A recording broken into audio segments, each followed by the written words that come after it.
Hey everybody, I had a neat opportunity to show you some cool stuff regarding this cold weather Arctic freeze that we're in right now. I think it's 6 degrees outside and it's about 8 or 9 o'clock at night, and I had an opportunity with a good friend here that has a whole bunch of thermal imaging equipment. He's the same guy that helped me find the lost sheep and when she was lambing this spring. Came out with this thermal and helped me walk around for a couple hours to try to find them. And we're gonna go out there and show you on camera just how much heat loss a horse has and how they stay warm without blankets in this type of a cold snap. We'll also go check on the sheep and bear and see if there's any predators out there trying to get my sheep at night, and see what bear's having to put up with, and try to get a read on his thermal loss, heat loss, compared to the horses and the sheep. And maybe we'll see Bigfoot on the way too. That'd be cool. This first video is of the main pasture where I keep the herd of mares. And I wanted to point out that there are some safety concerns with this video.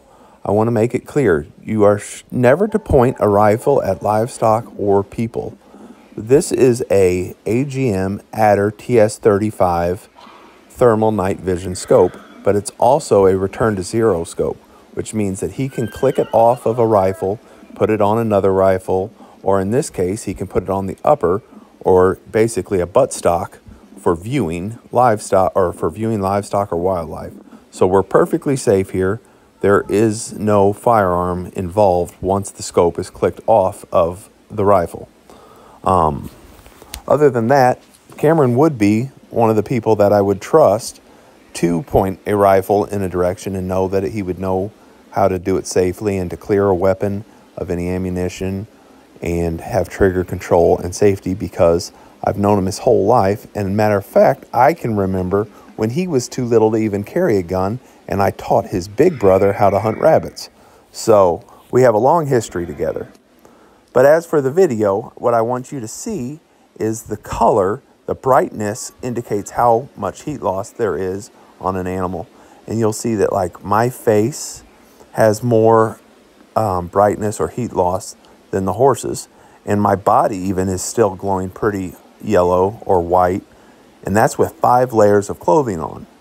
This right here is a good view on the horses, that it shows that their back is a little bit darker than the core of their body, and that's because they're not losing heat through the top of them, which is really good sign that they have good winter coats, good health condition, and that they're retaining the heat they need.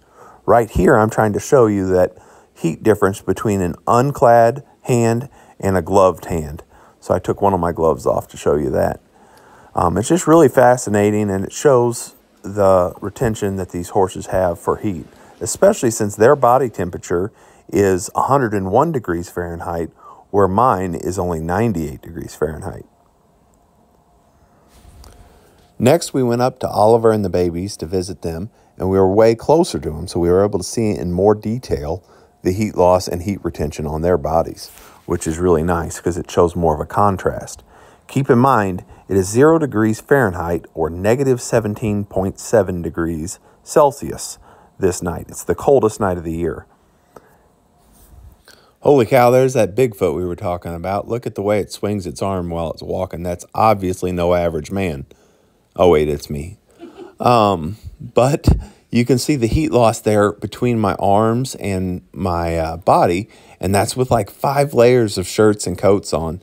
And I have really nice insulated Carhartt coat that a viewer sent me, so I shouldn't be losing any heat at all. And in fact, I'm not cold, even as cold as it is out there, because of how well insulated I am, yet I'm showing the same heat loss as these horses. So that just goes to show these guys are made for this kind of weather, and you don't have to worry about them.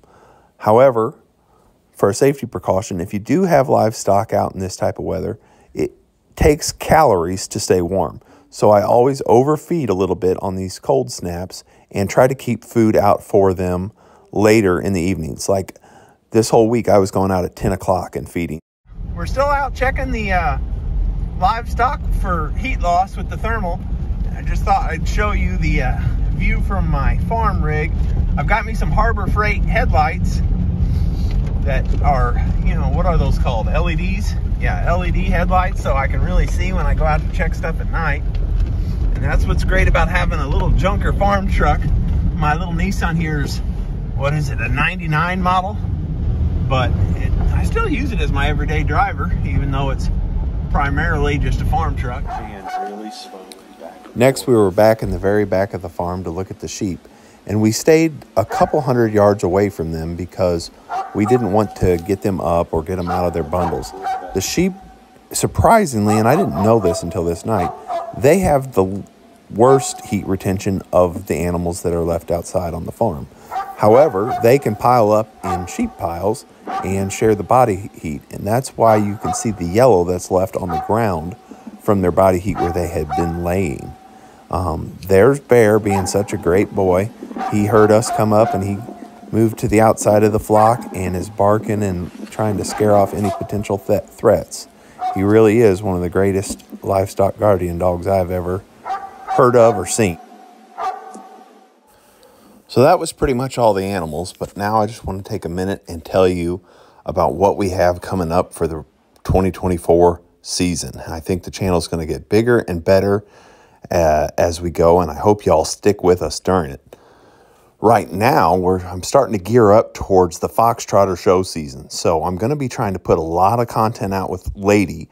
That's Isaac's little mare, and she's not even really started yet. We've just been doing a few lessons with her and getting her used to the saddle, so you're going to get to watch that whole process.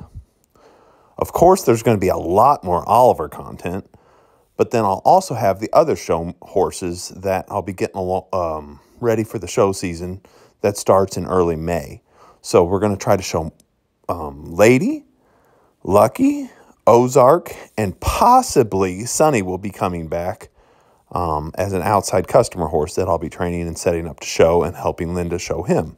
That's my hope anyway. This is already towards the end of January, so we're just months away from spring. And you know what that means? It'll be baby season. Some of our foal videos were our biggest videos of last year and showed the most interest for you guys, the audience. So once again, you'll be following along on that, and I will try to get as many of those births filmed live as possible. Not just for you guys, but because I like to be there to assure that everything goes per plan and safely as well. So there'll be a lot of that content to come up. And then we have some big farm videos. If you've been following the channel, you know that I have made the decision finally that I'm going to try to grow an alfalfa crop and farm my own hay, because lately this guy right here in the video has been eating a lot of alfalfa hay, because Oliver takes a lot of protein to grow and to maintain his body size, as well as the foals. The foals need a higher protein hay than just the regular grass hay that I can get locally. So we've spent $4,000 just in the wintertime on alfalfa hay. And one of the big projects and content that you're going to see is I'm going to get all my own hay equipment and try to start farming hay. So there's a lot coming up. So make sure if you're not subscribed, you subscribe and turn on your notifications, because just directly in the very near future, matter of fact, probably this weekend on Sunday, we plan on going live and doing an update on Oliver's weight and kind of a baseline for the 2024 season on how he's doing and where he's going to go. So if you want, in the comments right now, guess what you think his weight will be. When we first got him 11 months ago or 10 months ago, he was 905 pounds. And I personally am hoping that he breaks 1,400 pounds for the very first time tomorrow when we weigh him, or Sunday when we weigh him. So just a lot happening, and I'm really thankful for the support that we've had in the past. Like I said, we went from 1,000 viewers at the beginning of the year, subscribers, and we ended the year with 100,000 subscribers. So Lord willing, that growth rate will continue. Regardless, thanks for the support, and God bless.